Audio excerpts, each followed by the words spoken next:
In the vast river of biblical history, there is a warrior whose name, though rarely mentioned, shines with extraordinary brilliance at crucial moments. He is Benaiah, as recorded in 2 Samuel chapter 23. He was the son of Jehoiada, a valiant warrior from Kabzeel. During King David's reign, he became the commander of the king's personal guard. When Solomon ascended to the throne, he was appointed as the commander of all Israel's armies. 1 Chronicles chapter 11 describes his astounding deeds. He once leaped into a pit on a snowy day to battle a fierce lion alone. He struck down a towering Egyptian with just a staff, though the Egyptian wielded a spear. He also faced 2 heroes of Moab on the battlefield and defeated them single-handedly. Such achievements were enough to etch his name in history. Yet Benaiah's greatness lay not only in his valor, but in how he maintained his loyalty through turbulent times. His story reveals the true character of a warrior during Israel's most critical transition of power. With exceptional wisdom and courage, he ensured God's chosen Solomon could ascend to the throne peacefully. All this stemmed from his unwavering faith in God. 2 Samuel chapter 23 verse 20 states, "He was a valiant man who accomplished many great deeds." Benaiah's life teaches us that a true warrior needs not only extraordinary courage, but also steadfast faith and upright character. In this age, full of challenges, his story continues to inspire us, teaching us how to maintain our faith in various circumstances and live a life that pleases God. Let us journey into the legendary life of this forgotten warrior to discover the eternal wisdom contained within. As recorded in 1 Chronicles chapter 27, Benaiah's father Jehoiada was a valiant warrior from Kabzeel, born into the tribe of Levi. He was both devoted to temple service and displayed remarkable military prowess. This dual identity provided a unique influence on Benaiah's growth. This unconventional choice paved a distinctive path for Benaiah's development. In Jehoiada's household, faith and courage went hand in hand. He taught his son both the wisdom of the law and the skills of a warrior. This dual nurturing taught Benaiah from an early age that spiritual strength and practical abilities were equally important. 2 Samuel chapter 8 records the turbulence of that era. Israel was surrounded by powerful enemies. Benaiah's hometown Kabzeel lay at the edge of this turmoil. The city bordered Edom, constantly facing threats from foreign enemies. Here peace was never taken for granted. Every man had to be ready to defend his homeland. Young Benaiah grew up in such an environment. Morning training, daily vigilance, nightly patrols. These became the rhythm of his life. His father's earnest teachings echoed in his ears, including both analysis of enemy situations and explanations of God's word. Jehoiada taught his son to rely on the Lord in all circumstances. As Psalm, the 27th of December, Lares, "The Lord is my strength and the protector of my life." Under such guidance, Benaiah developed a distinctive character. He possessed both a warrior's valor and a priest's devotion. His faith was not a constraint, but a source of strength. His military skills were not tools of ambition, but a responsibility to protect. In Hebrew culture, names often carry profound meaning. Benaiah's name was no exception. Ben means son. Yah represents Jehovah. This name declares him as a son of God, one who receives God's mercy. This naming reflected Jehoiada's trust in God and foreshadowed Benaiah's lifelong mission. He was not just a warrior, but a servant of God. All his talents and achievement were to serve God's will. This understanding was deeply rooted in Benaiah's heart, influencing every choice he would make. In that era of raging warfare, Benaiah's growth process was like the forging of a sword, heated by fire, repeatedly hammered until perfected. His faith like the steel of the blade, unyielding. His abilities like the edge of the sword, sharp and precise. And all of this came from God's molding. Jehoiada's teachings, the tempering in Kabzeel, were all tools God used to refine him, to create a vessel after his own heart. This was Benaiah, a warrior who grew between battlefield and altar, a servant personally shaped by God. In the history of Israel, Moab had always been a formidable enemy. 1 Chronicles chapter 11 records a heart-stopping battle. It was the moment Benaiah first revealed his prowess. Moab was renowned for its military might. Their warriors struck fear into the hearts of many. In one fierce battle, Benaiah encountered two of Moab's mightiest warriors. Both were veterans, battle-hardened. Their names were legendary on the battlefield. Even the bravest Israeli warriors dared not easily engage them. Yet Benaiah did not retreat, though outnumbered by the enemy. He faced these two Moabite heroes alone. This required not only extraordinary courage, but also unwavering faith in God. As David declared in Psalm 18, "The Lord is my strength and my shield." Benaiah knew this well. He believed God would be with him. The battle was intensely fierce. The Moabite warriors coordinated perfectly, launching synchronized attacks. Benaiah responded with composure. His every move was filled with wisdom, each strike precisely executed. With God's help, the two Moabite heroes fell in succession. This victory not only eliminated the immediate threat, but also demonstrated Israel's strength to surrounding nations. Yet Benaiah's most astounding deed was yet to come. On a cold winter day, he faced an unprecedented challenge. A fierce lion appeared in a nearby pit. This beast had become a threat to local residents' safety. No one dared approach, let alone confront it. But Benaiah made a shocking decision. He would go down into the pit to fight the lion. This was unimaginable. The ground was covered with thick snow. The wind howled. Visibility was extremely low. Even experienced hunters would not risk such conditions, let alone fighting a full-grown lion in close quarters within a pit. But Benaiah knew well, true courage is not shown under ideal conditions, but in pressing forward during the most difficult moments. He relied on the Lord's presence, as David said in the Psalms. "The Lord is my strength and my shield." 2 Samuel chapter 23 records. He went down into the pit and killed the lion in the snow. This act astounded everyone, not only for its level of danger, but for the courage and faith it displayed. These two events marked Benaiah's rise. He was no longer just Jehoiada's son, but had earned respect through his own achievements. Behind these accomplishments lay his faith in God and loyalty to his mission. Defeating the Moabite warriors showed God could make one chase 1,000, as promised in Joshua chapter 23, while killing the lion in snow revealed, when we trust in God, even the most challenging circumstances can become opportunities to witness God's glory. Before Benaiah became David's warrior, there was a story that established his reputation. 2 Samuel chapter 23 records, "He struck down an Egyptian. This Egyptian was 5 cubits tall. He had a spear in his hand. Its shaft was like a weaver's beam." This Egyptian giant represented the strongest military power of the time. Egypt was one of the mightiest empires in the ancient Near East. Their weapons were superior, their warriors well-trained. This giant was their most outstanding warrior. His height of 5 cubits, converting to modern measurements, was about 7.5 feet tall. Such stature was rare even among giants of that time. His spear was even more intimidating, with a shaft as thick as a weaver's beam, showing the weapon's weight and lethal power. Yet Benaiah's performance in this confrontation would break all conventional understanding. He had only a staff in his hand. But Benaiah knew well, true victory lies not in superior weapons, but in the application of wisdom and trust in God. He was not intimidated by his opponent's physique, nor frightened by his weapon. Instead, he spotted the giant's weakness, which was over-reliance on his weapon and strength. Just like the mistake Goliath once made, thinking size and equipment would guarantee victory, Benaiah employed unexpected tactics.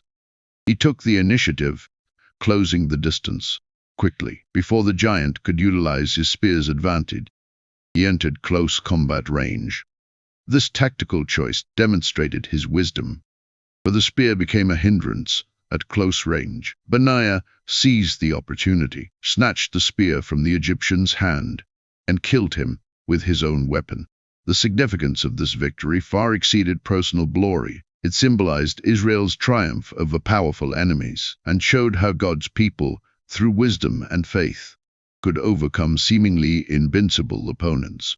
This story spread widely among the Israelites, becoming a classic tale to inspire future generations.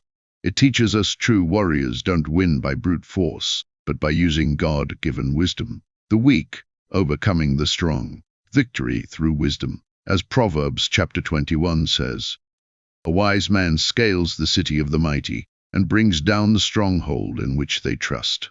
Benaiah's victory reminds us of David's confrontation with Goliath, both cases where Israelites, through faith and wisdom, defeated opponents superior in size and weaponry. Such victories were possible because they understood a fundamental truth.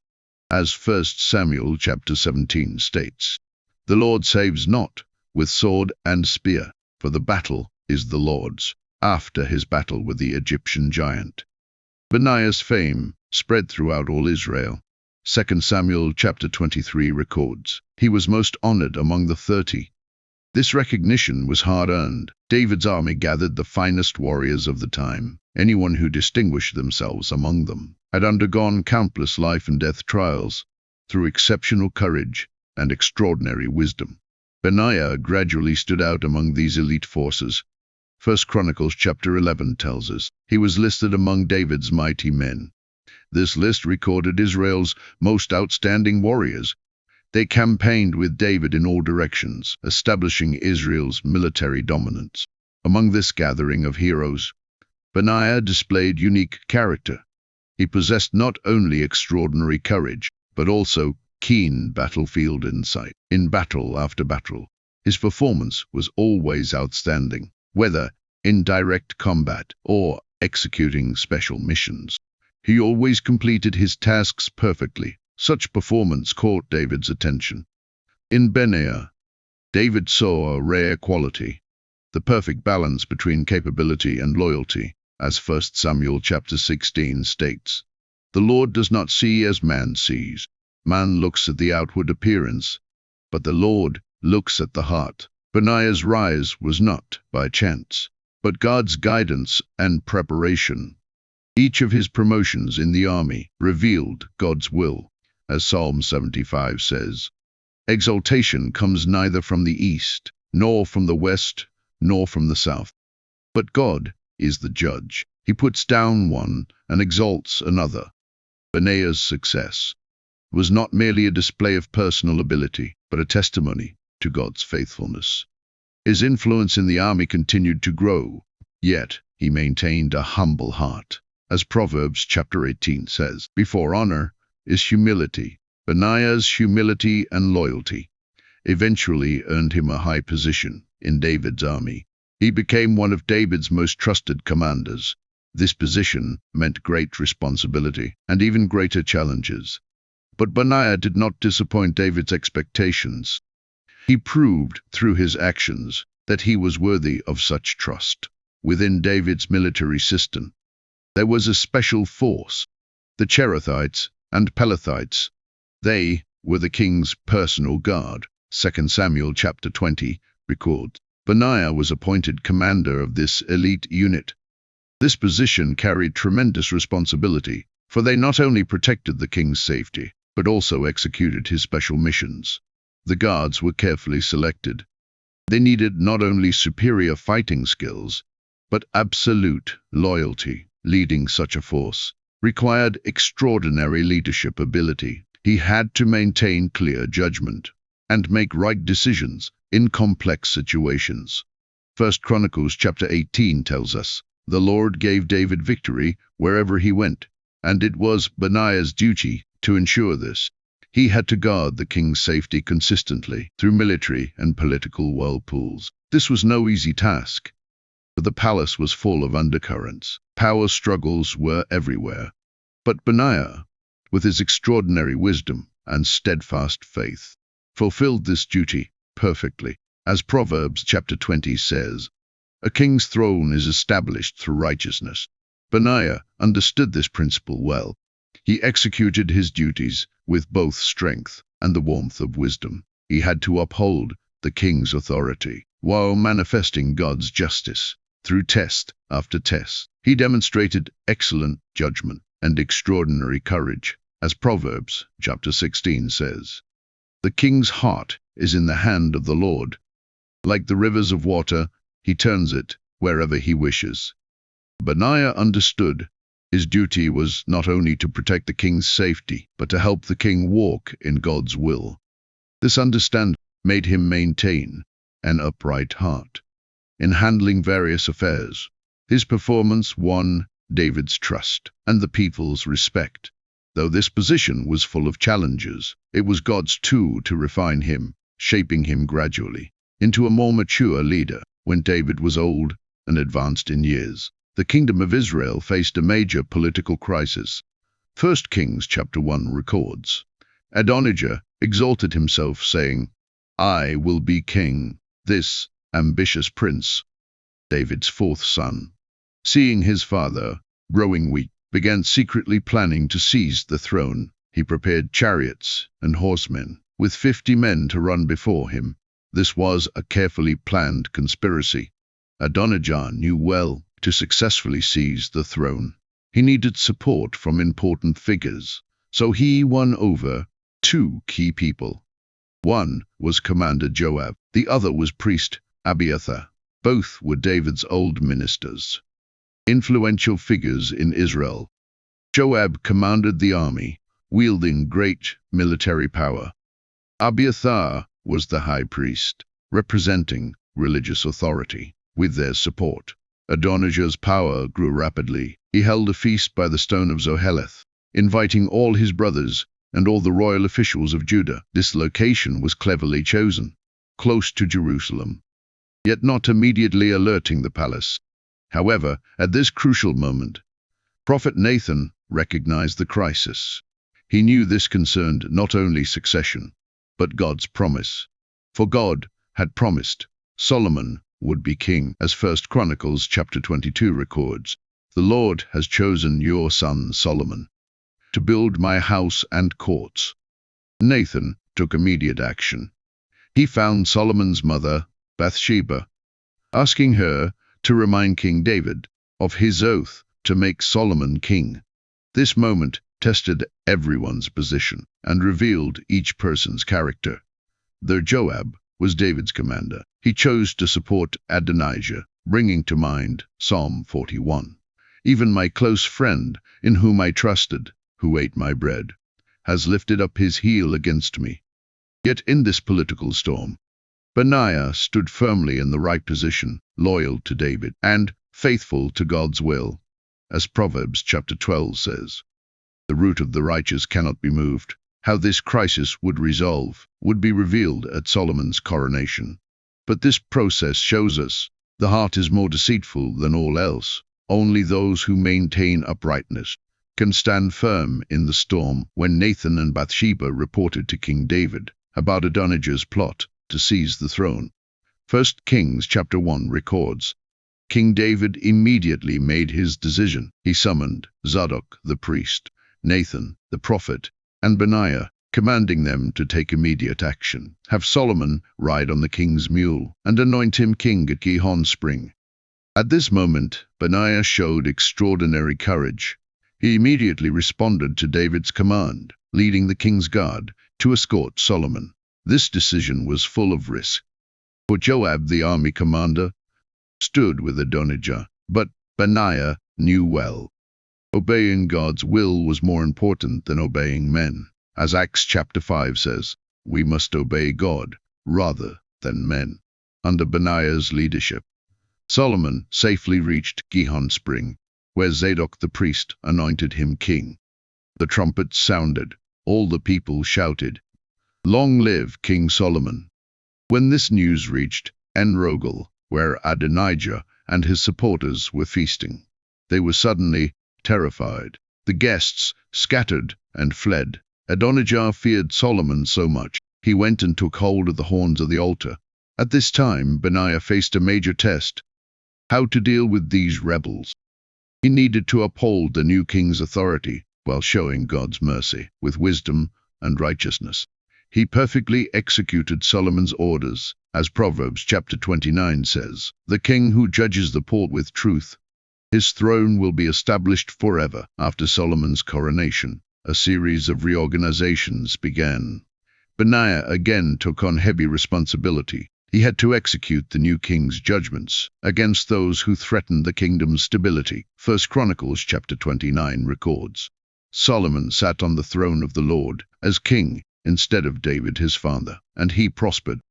During this transition period, each of Benaiah's decisions affected the kingdom's stability with firm conviction and decisive action. He helped Solomon secure his reign, as Proverbs chapter 16 says, "Divine judgment is in the lips of the king. His mouth does not err in judgment."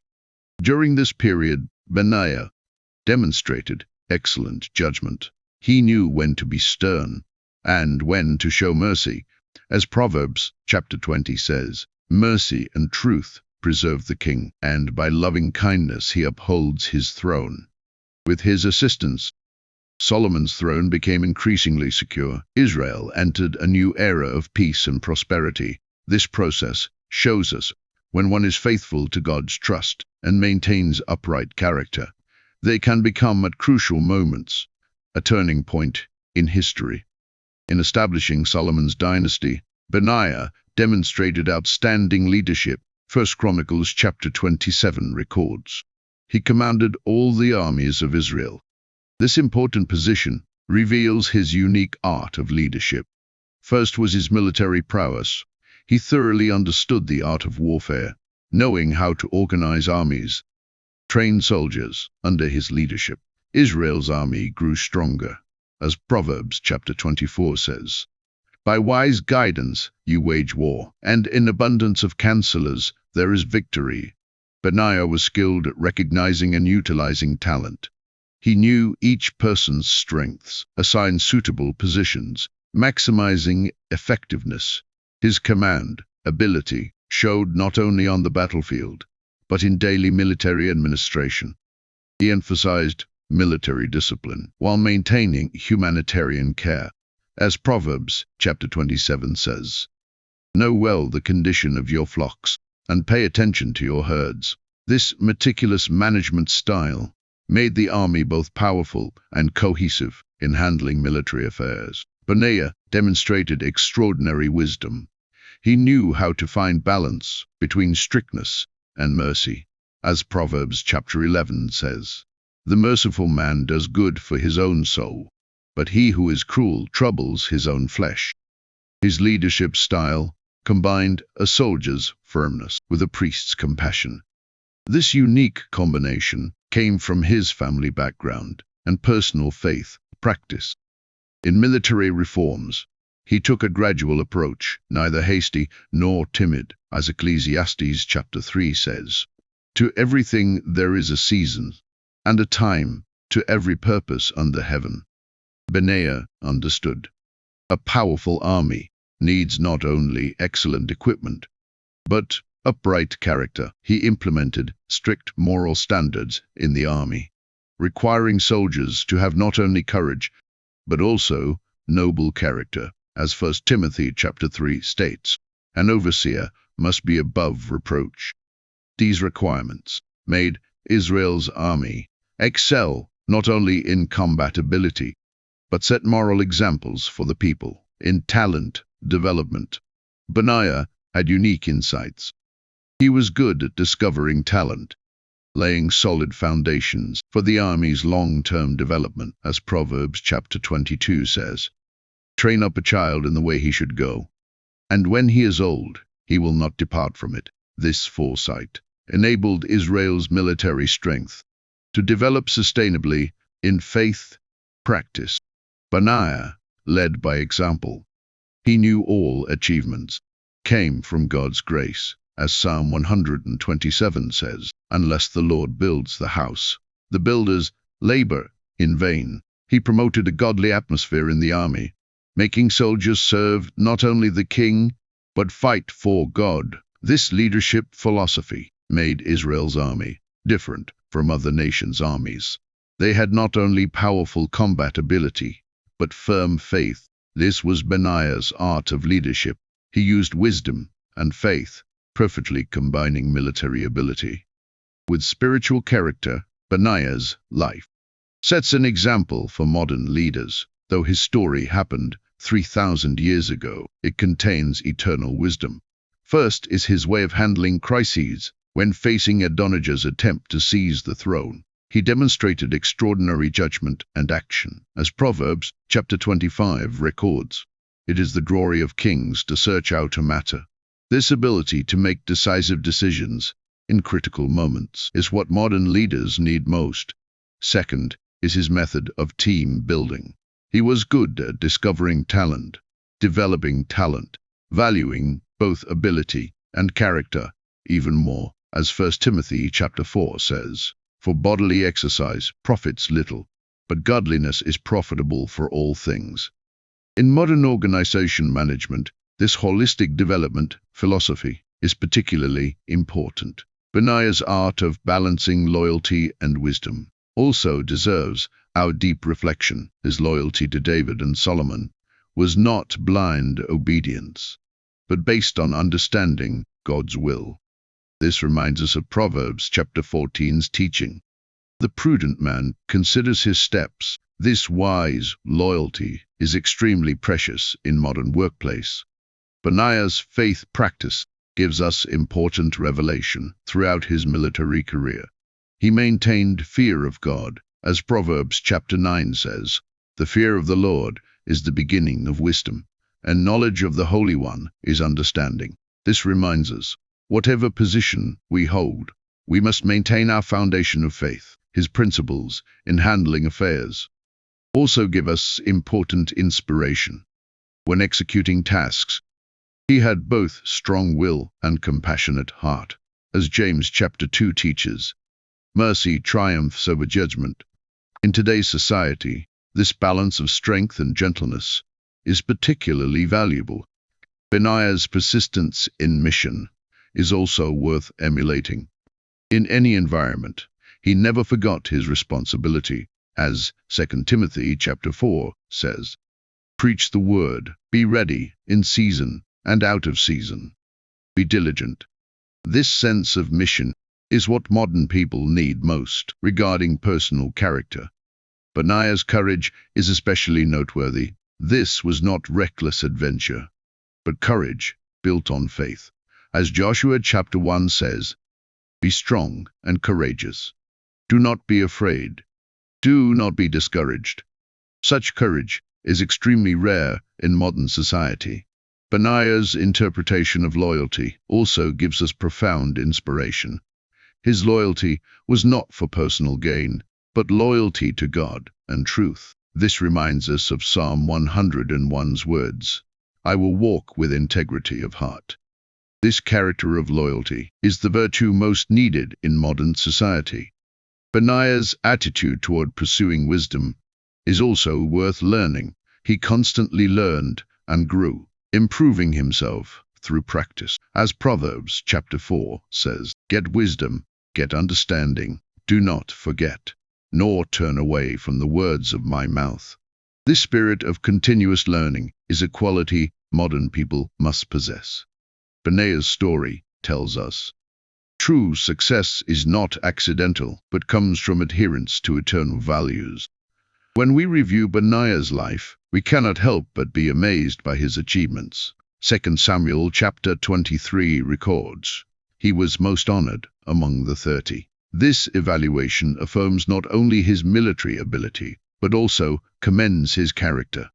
His life was full of extraordinary deeds, from killing a lion in snow to outsmarting a giant, from loyal protection to strategic command. Each story shines with the light of faith.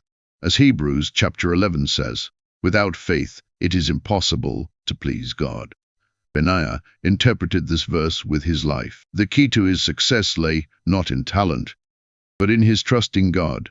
This gives modern believers great inspiration, reminding us in any position to hold fast to our mission with faith. As 2 Timothy chapter 2 teaches, "Be strong in the grace that is in Christ Jesus." Benaiah's story also reveals True leadership quality comes from fear of God, comes from adherence to truth. This reminds us of Proverbs chapter 29's words, "The fear of man brings a snare, but whoever trusts in the Lord shall be safe." His life witnessed this truth. Maintaining faith in God, no matter how difficult the circumstances. Such character is especially precious today, reminding us, in this restless age, to hold fast to eternal values. As 1 Peter chapter 1 says, "The trial of your faith being much more precious than gold that perishes, though it is tested by fire." Benaiah's story also tells us, faith is not a constraint, but a source of strength. As Psalm the 18th of December, Larry's, "The Lord is my strength, my shield, and my fortress." Such conviction enabled him to face challenges positively in any situation. We today should do likewise, living out our faith in the workplace, witnessing truth in life. Let us take Benaiah as our example. Learn his faithfulness to God, learn his wisdom in dealing with people, learn his courage in handling affairs. This is his eternal revelation to us. May this story inspire more people, in their respective positions, to shine for the Lord, to be salt for the Lord. Let God's glory be manifested in this generation.